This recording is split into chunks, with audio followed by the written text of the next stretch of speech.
Hey guys, welcome back to Football by Rob. It's Rob here. It's been a while, I know. I'm back to a quick video where we discuss the game against Bayern Munich for Arsenal in the Champions League and also look ahead to the Premier League match on Sunday between Chelsea and Arsenal. So, without further ado, we'll just get right into the meat and potatoes of the video. But before that, I just want to say, in case you like my content and you think it's worth a follow, please consider subscribing. Please like the video. Leave a comment if you want. You can agree or disagree with me. It works both ways. And yeah, just any sort of support always helps. I also make these T-shirts where I hand draw them on my tablet. There's no AI involved, and it's mainly football and pop culture related. Occasionally F1 as well, and I'll be leaving a link to that in the description if you want to check that out. That'll always help as well. And yeah, that's about it. Now let's get started. So, the Premier League weekend is coming, but before we get into that, I just wanted to discuss Arsenal and the Champions League game that we had over the week. It was sort of a watershed moment for us, in my opinion, because Bayern Munich are a team that have tormented us in years past. And I mean, it's no secret that they've always had a number. They would just beat us uh, even before the game started, more often than not. So to see us actually play against them and play out a convincing win was really nice, cathartic for an Arsenal fan, somebody who's grown up in the early 2000s and subsequently in the 2010s as well, where Bayern just used to use us as a practice team, more often than not. It just felt nice. But I just want to get into the details of the game, right? So it was 3-1. And if anyone thinks that this was some sort of a smash and grab sort of a game, it wasn't. Arsenal were pretty dominant throughout. If you see the attack momentum as well, I mean, in the first half, you could say it was a bit even. Um, but in the second half, it was no contest whatsoever. I think the fact that Arsenal play in a more competitive league where the levels are higher in comparison to the Bundesliga. I think that came to the fore in the second half because Bayern just couldn't keep up with our intensity, in my opinion. Now, if we take a look at the XG as well, I have been seeing some conflicting XG reports as well. Like FBref had a different XG report, but I'm just going to take SofaScore because normally they are the standard when it comes to the industry. So this was Arsenal's expected XG, uh, 3.11 to 0.65. They created seven big chances. Bayern only created one big chance, and they didn't even score from that big chance. Oh, I'm sorry. Actually, they did. They did score. It was a Leonard Carl goal. They had another chance as well from him, but that didn't work out. Also had more shots as well. Bayern's goalkeeper made five saves. But what really irked me was the fact that Bayern, or let's say their captain, Joshua Kimmich, did not want to give us our flowers. Is he the captain though? I think maybe Neuer's the captain. But yeah, he's certainly one of the leaders in terms of the outfield players, right, who are available over there. So I just wanted to take a look at something that he had said after the game. So he was asked if Arsenal were the toughest game that they played this season. And this all came from the fact that going into this game, both Arsenal and Bayern Munich were on top. They had a perfect record, 4 games, 4 wins, and they looked like the teams to chase in comparison to the rest of the Champions League table. So this is what Kimmich had to say. I think PSG was the toughest game, especially the way they play football. Arsenal is a completely different team. They rely on set pieces. They love to play the long balls. They love to fight for the second balls. It was a completely different game. Against PSG, it was more of a football game. Today, it was not so much about football. It was about game management. It was more about the duels. Arsenal did this really well tonight. Their win was well deserved, but we have to learn from this game. Fair comments, you may think. But then I just thought I'll look a bit deeper into the stats. So we have our basic stats out here. If you look at, this is Arsenal's shot map, and then this is Bayern's shot map. So this shows you who's dominated more. But then if we go a bit deeper, passes, yeah. So I saw, what did I see Mr. Kimmich say? They love to play the long ball. Okay. Okay. They love to play the long ball. Arsenal 47 total attempted long balls, out of which 20 were successful, so success rate of 43%. Meanwhile, Bayern Munich have attempted 67 long balls, so 20 more than us, and have a success rate of 42% with only 28 actually reaching their destination.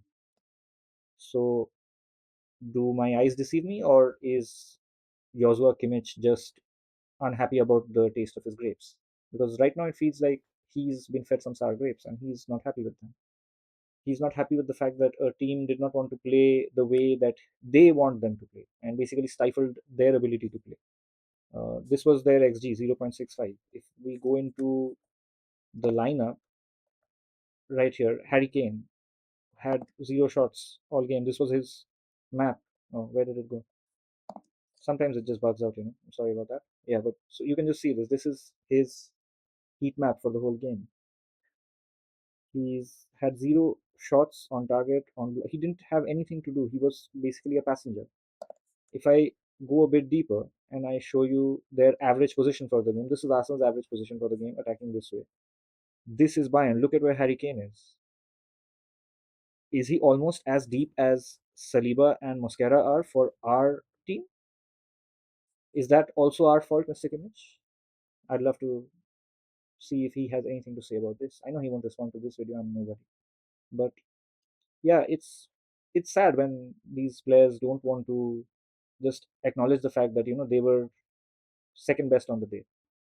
Now, fine, you're entitled to your opinion, but if you're going to lie and say that Arsenal love playing long balls only and set pieces only, I mean, only one goal out of the three came from a set piece. The other two are open play goals.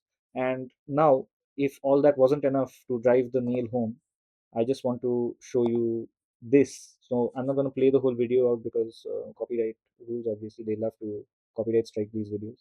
So I'm just going to play it slides. Okay, so this is in the 31st minute, Arsenal are leading. This is Joshua Kimmich right here. And if you just follow him and see what happens, he gets the ball passed to him by Jonathan Tah, I believe, number 4. And there he's going to collect the ball. He's collected the ball. He's collected the ball. He's scanned. He's getting ready. He's swinging. And the ball is in the air. And what is that? I don't know. I might be a dumb person, but that looks like a long ball to me. In fact, that's where Bayern's biggest chance of the night comes from. It goes to Gnabry. He squares it. And this youngster, Leonard Carl, is on hand to slot it past David Raya. So if you take this long ball out of the game, and this wasn't the only one, Kimmich himself tried like three or four of them that I can remember off the top of my head. I'll have to do a deeper analysis if I wanted to actually see how many he attempted. That day was wild. I was watching so many games all at once. I had the Liverpool hate watch going on the side. I had the Real Madrid game because I had Mbappe to keep an eye on the side as well, and I was watching the Arsenal game with at least like 65% of my focus. So yeah, I don't know exactly how many long balls Kimmich may have attempted, but this looks like a long ball to me. So I don't know what he's on about, but yeah, he needs to just accept the fact that uh, you know they weren't at the races. It was Arsenal's game, and Arsenal actually bossed it. So I mean, you can be bitter about it, but yeah, that's just your thing. Other things were there as well. I think Upamecano was very lucky to not get sent off. He was already on a yellow when he committed a foul. He basically trod on an Arsenal player's foot, and that could very easily have been another yellow as well. I think between these two, I was worried about Moreno actually how he'll hold up against these guys. But to be fair, Moreno was actually decent. He was the better of the two centre forwards, even though this SofaScore reading might say otherwise. But on the eye, when it came to actually being involved in the gameplay, I mean, look at that. And this is from a team who had the lesser share of possession in comparison, right? So I think Bayern had the most possession, and this is Bayern's. No, this is Arsenal's first time actually having such less possession all season. Otherwise, they have normally had more possession. And another thing that I want to bring your attention to is this. So this is Bayern all competitions. Now, like I mentioned earlier, right? Bayern were coming into this game as the team to catch, the team to beat, the pace setters, in all competitions. They have been unbeaten all season. If you look at this, it's just a series of wins all over, whether it's in their domestic league, whether it's in their domestic cup, whether it's in the Champions League, everywhere. And they've beaten some decent teams as well. I mean, they've beaten PSG despite being a man down for like over a half. They beat Dortmund, they beat Chelsea. So yeah, they've been pretty good. And in when they've come up against other teams who aren't the creme de la creme, the top teams, even then they've easily put them to the sword. So if you see these score lines, that shows you what they are about. But I wanted to mention the XG because a scoreline can be deceiving. Like right here, right? If you see them, They scored 6 goals against Leipzig, but their XG was only 1.7. So that tells me that the level of chances or the quality of the chances that were being created were pretty crazy, because there's no way you can be like you can be at 6 goals with 1.7. That means there must have been a bunch of worldies in this game, right? That's the only way it works out. If you look at this game, this like these are much more believable. Like they scored 3 goals and their XG is 4.2. That's believable. They scored 4 goals, their XG is 3.4. They scored 5 goals, their XG is 4.5. That makes sense. But this was an anomaly, right? But anyway, that's not the point. The point is, it shows you how good your team is playing. It's not just about whether you managed to get the ball into the back of the net, whether it was a 35-yard stunner of a free kick, or whether it was a jammy dodgy goal. It doesn't matter, right? But it shows up in the XG. Now, I just want to show you Bayern's XG for the season so far: 1.7, 4.2, 2.4, 2.2, 3, 3.4, 4.5, 1.7, 2.4, 4.1, 4.1, 2.3, 1.5, 1.5, 2.9, and then they met Arsenal, 0.7. Now, out here it's a 0.7. Again, if you see this one, it was a bit different here as well. It was 0.65, but there or thereabout, right? It's not an astronomical difference. But my point is, so this was one of the most free scoring teams of Europe coming into this game. In fact, they still are. For all we know, they're going to batter these St. Pauli guys, because these guys are probably languishing at the bottom of the Bundesliga. Uh, I also want to mention the fact that Bayern actually rested a bunch of players for this Freiburg game. They were down 2-0 after like 17 or 18 minutes, and then they came back to win 6-2. Olise, I think, bagged like a brace and 3 assists, maybe. He was on fire in that game. But that's my point. Arsenal did not have that luxury, because we actually had a tougher game in a tougher league. And I know people will want to laugh at Spurs and everything, but they're European champions, guys. So you got to give them that respect. Yeah, sorry, I didn't think I could get past that with a straight face. Anyway, yeah. So even though we like to take the make out of Spurs, I mean, if you have to put Spurs and Freiburg down on the pitch, I'm pretty sure I'm picking Spurs to win the game. So that tells you what they're about. And this is a Freiburg team. They restricted a Freiburg team to 0.7 xg, and we restricted them to a 0.7 xg while having almost similar numbers that they had.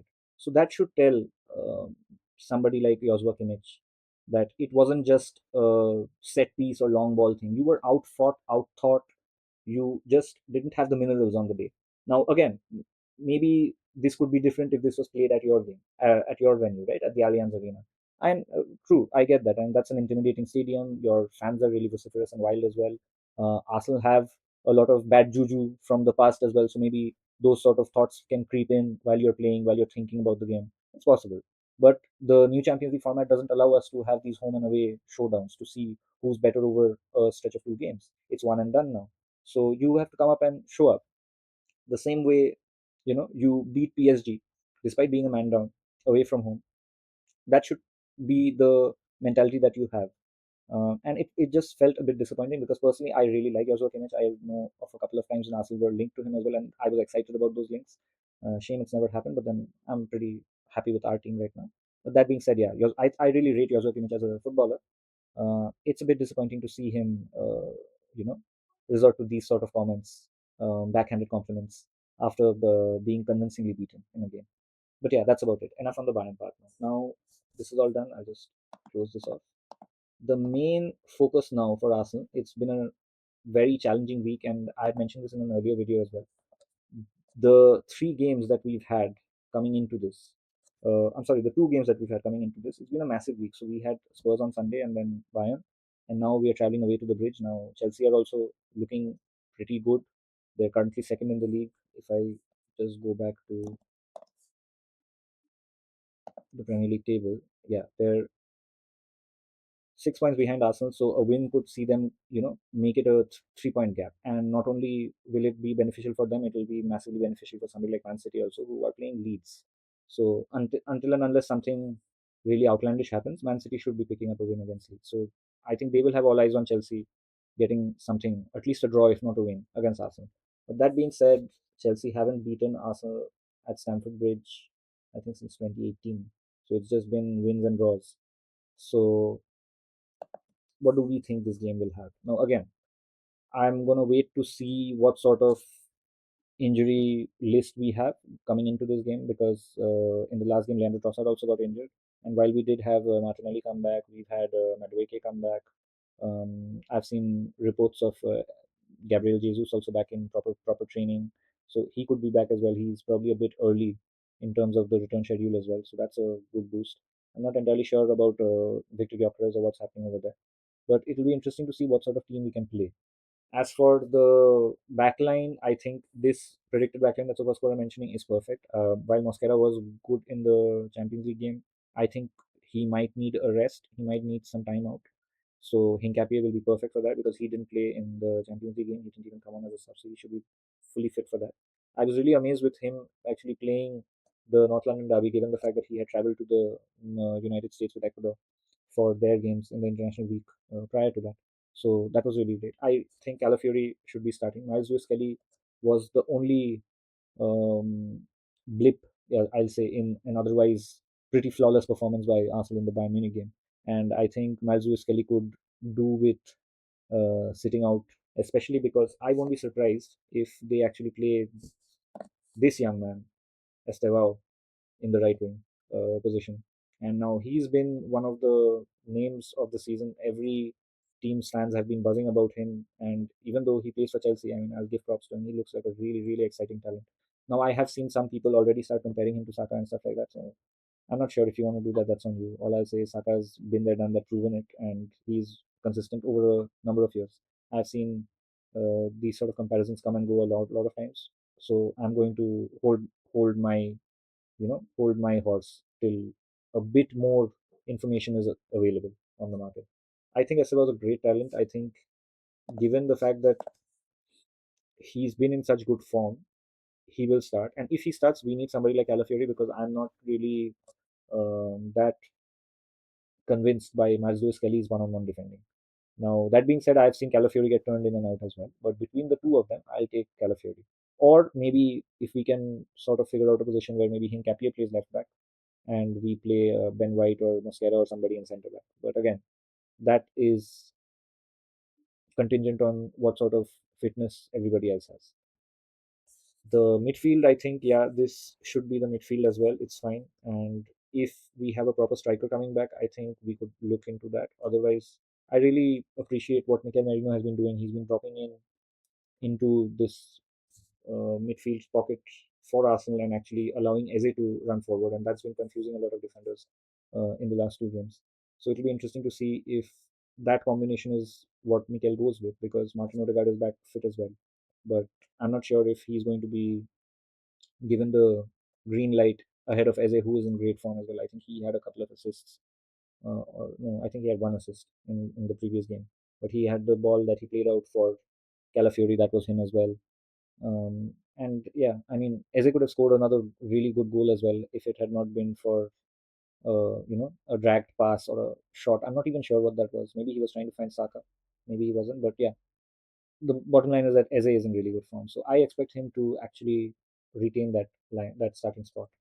And I would want a proper out and out striker if we could have them available. But otherwise, I'm okay with Merino starting as things stand. Do we think we can beat them? I think it's possible. I think there is a chance that they could actually get a draw as well. I don't see us losing this game because I think the pragmatism that Mikel Arteta has that might come out in this game. But I hope that we go for a win, not like the Liverpool game, where we were not really as proactive as I would have wanted us to be. When I see the way Liverpool are getting ripped apart right now, it makes me worry even more. That we didn't take that opportunity to actually go at them. But again, that's why hindsight is 2020. But anyways, that's been it, guys. Let's see what happens in the game. I hope that we get a win. And yeah, let me know what your thoughts are. If you agree with me, if you disagree with me, if you have anything to say, what are your thoughts on Kimmich's waffle about Arsenal being a crap team who only play long ball and stuff like that? Let me know in the comments. Okay, that's been it, guys. I'll catch you in the next one. And if you want to leave any suggestions for any other sort of videos that you want me to do, I've been thinking about doing these quizzes as well, live. I might give that a try and see how that works out if the audience likes it. I mean, the two people who watch the videos, I guess. Um, but yeah, that's been it, guys. I'll leave you to that. Okay. Cheers. Have a nice one. Take care. And yeah, like I said, if you want to check out the merch, check out my drawings and stuff, please. That'd be a huge help. Cheers. I'll catch you in the next one. Bye.